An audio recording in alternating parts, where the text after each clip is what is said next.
The recovery update gave us a new weapon to check out, so in this video we're going to be reviewing the new Type 89 assault rifle. With that being said, let's see what this rifle is made of. Hey guys, Teiwaz here, back with another Ironsight gun review. Unlike a lot of the other reviews we've done before, in this video we're not going to do a comparison. We're going to focus entirely on the new Type 89 assault rifle and really see what this thing can do. It's going to be a bit shorter than the other videos I've made, but I want to focus strictly on the Type 89. First and foremost, we're going to take a look at the damage output at range. So at 5 meters, the stock Type 89 takes 4 rounds to take out an opponent, and that trend of 4 rounds per kill continues all the way up until 22 meters. After the 22 meter mark, it'll take you 5 rounds to take care of that pesky enemy. So to sum it up, the stock Type 89 has an effective range of 22 meters.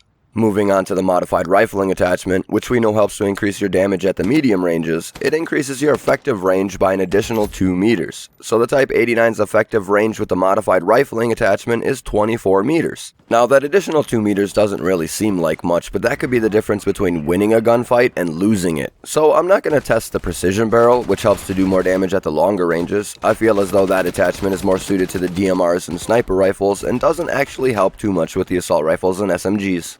Now that we've knocked the range out of the way, let's take a look at the spray. And as you can see, the stock Type 89 has a very manageable recoil. It doesn't bounce around and tends to go straight up to the sky, so with a little pullback of your mouse, it's relatively easy to keep on target.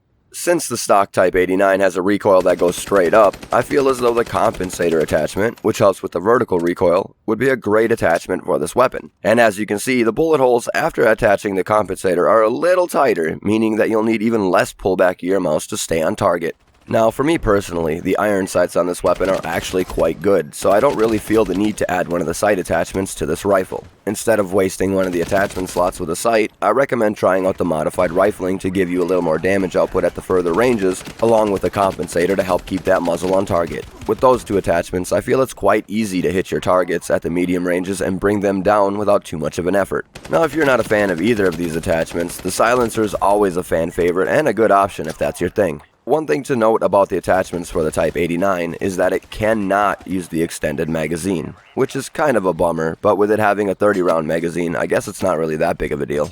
I was pretty happy when I saw that they added a new weapon, and now that I've had some time to put it to use, I've fallen in love with it. It's most definitely one of my favorite weapons in the game at the moment. Its damage output at the medium ranges is suited quite well to most of the maps in the game, and the fact that it has hardly any recoil, coupled with the attachments I mentioned earlier, makes it incredibly lethal.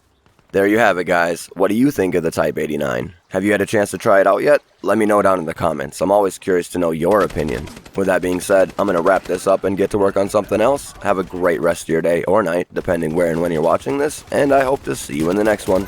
Later!